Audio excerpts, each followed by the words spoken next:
Students discuss करते हैं thoroughly acid rain को। स्टूडेंट्स एसिड रेन को डिस्कस करने से पहले एक बात आप याद रखेंगे कि जो हमारा नॉर्मल रेन वाटर होता है स्टूडेंट्स, उसका pH 5.6 होता है।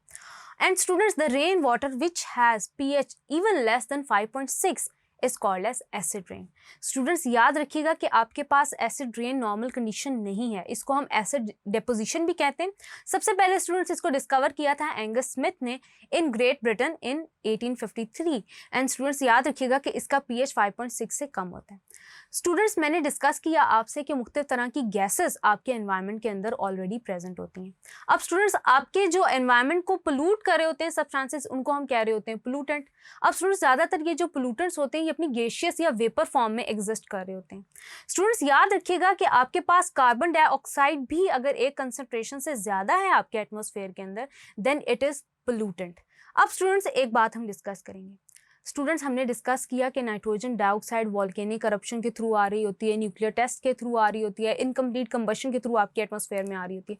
तो स्टूडेंट्स जब इस तरह की गैसेस जैसे सल्फर डाइऑक्साइड है, नाइट्रोजन डाइऑक्साइड है, कार्बन डाइऑक्साइड है, ये आपकी एनवायरनमेंट के अंदर एक कंसंट्रेशन से, नॉर्मल कंसंट्रेशन से ज़्यादा कंसंट्रेशन पे एग्जिस्ट करने लगे तो स्टूडेंट्स ये हैज़र्डस हो जाती हैं।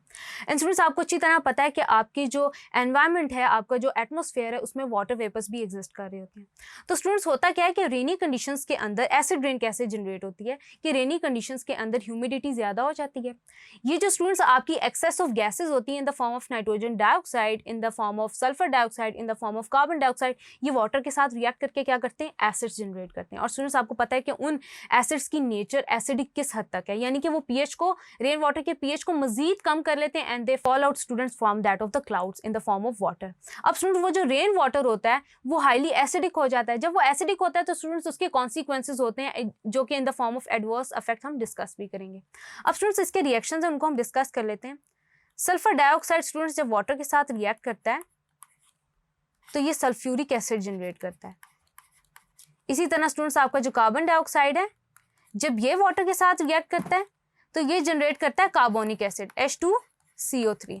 एंड इसी तरह स्टूडेंट्स जो आपका नाइट्रोजन डाइऑक्साइड है, in the presence of excess of oxygen and water it generates nitric acid HNO3। अब स्टूडेंट्स ये तीनों मिलके आपकी जो रेन है उसका पीएच मजीद कम कर लेते हैं और उसके जो adverse effect as a result हम देखते हैं वो हम in the form of adverse effects of acid rain discuss करते हैं। सबसे पहले स्टूडेंट्स आप याद रखेंगे कि लाइमस्टोन और मार्बल को ये डैमेज करते हैं। स्टूडेंट्स आपके वर्ल्ड में थ्रू आउट ये बहुत ज़्यादा बिल्डिंग्स ख़राब कर चुकी है एसिड रेन, यानी कि जो आपका जो मार्बल का कलर है वो फेड हो जाता है।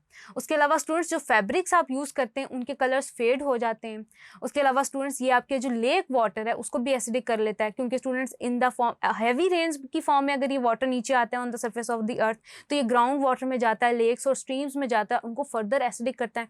जब उनको एसिडिक करता है स्टूडेंट्स तो याद रखिएगा कि आपकी जो एक्वेटिक लाइफ है वो डिस्टर्ब होती है। उसके अलावा स्टूडेंट्स अगर ये ज़्यादा कंसनट्रेशन में या आप ज़्यादा आपके पास फ्रीक्वेंसी में हो एसिड रेन्स तो स्टूडेंट्स ये आपकी जो क्रॉप्स हैं उनकी यील्ड भी रिड्यूस कर देती हैं।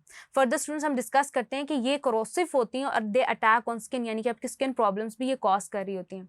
उसके अलावा स्टूडेंट्स लीफ ड्रॉप इनके नतीजे में होता है इन प्लांट्स। देन स्टूडेंट्स ये आपके स्टील, पेंट्स, प्लास्टिक, सीमेंट, यानी कि हर तरह की जो बिल्डिंग मटेरियल है उसको ये डिस्टर्ब कर रही होती हैं। उसके अलावा स्टूडेंट्स एक फैक्टर है जो हम डिस्कस करेंगे कि एसिडिफिकेशन ऑफ सॉइल हो जाती है। एसिडिफिकेशन ऑफ सॉइल का स्टूडेंट्स मतलब ये होता है कि आपकी जो सॉइल है उसका पीएच एसिडिक हो जाता है, यानी कि पीएच कम हो जाता है। स्टूडेंट्स याद रखिएगा कि जब भी हम यील्ड कर रहे होते हैं, क्रॉप यील्ड कर रहे होते हैं या हम क्रॉप्स लगा रहे होते हैं किसी फील्ड के ऊपर तो हम ख्याल रखते हैं कि हमारी जो पीएच है वो मेंटेन रहे। लेकिन स्टूडेंट्स एसिड रेन की वजह से क्या हो जाता है कि वो पीएच मेंटेन नहीं रहता, पीएच जो है आपका डिक्रीज हो जाता है। अब स्टूडेंट जब वो पीएच डिक्रीज होता है तो आपके कुछ मेटल्स होते हैं ऐसे जो कि स्टूडेंट्स ऑक्सीडाइज या रिड्यूस हो जाते हैं। अब स्टूडेंट्स एज अ रिजल्ट क्या होता है कि सॉइल ने उनको होल्ड किया होता है, सॉइल ने हैवी मेटल्स को होल्ड किया होता है। लेकिन एज अ रिजल्ट ऑफ ये स्टूडेंट्स आपके पास जो बी डायग्राम है उसमें आप देख सकते हैं कि सॉइल ने आयंस को, हैवी मेटल्स को होल्ड किया हुआ है। लेकिन students as a result of rain water, acidic rain water, क्या होगा कि लीचिंग हो जाएगी। लीचिंग का मतलब ये है कि आपके पास जो सॉइल ने होल्ड किया हुआ था हैवी मेटल्स को, वो हैवी मेटल स्टूडेंट्स आपके पास in the surface of water चले जाएंगे, यानी कि सॉइल से होते हुए ग्राउंड वाटर का हिस्सा बन जाएंगे। एंड देन स्टूडेंट्स आपकी एक्वेटिक लाइफ का हिस्सा बन जाएंगे, यानी कि एसेंशियल न्यूट्रिएंट्स की फॉर्म में जब ये एग्जिस्ट कर रहे थे with in the soil students, वो अब करना बंद हो जाएंगे, यानी कि अब ये न्यूट्रिएंट्स की तौर पे एग्जिस्ट नहीं होंगे, करेंगे, अब ये एग्जिस्ट करेंगे इन the form of heavy metals, और जो स्टूडेंट्स आपकी एक्वेटिक लाइफ है उसको डिस्टर्ब करेंगे। जैसे फॉर एग्जांपल स्टूडेंट्स आपके पास एल्यूमिनियम है, अगर एल्यूमिनियम की लीचिंग हो जाए, लीच आउट हो जाए, यानी कि सॉइल से मूव करके वो नीचे ग्राउंड वाटर का हिस्सा बन जाए, देन एक्वेटिक लाइफ का हिस्सा बन जाए, तो स्टूडेंट्स उसके जो गिल्स हैं उनमें ये क्लॉग कर जाते हैं as a result students respiratory problems की वजह से जो आपकी फिशेज हैं, एक्वेटिक लाइफ है स्टूडेंट्स, उसकी डेथ हो जाती है। तो ये तो हो गए स्टूडेंट्स आपके पास adverse effects of acid rain. आगे चलते हैं, डिस्कस करते हैं green house effect of thoroughly.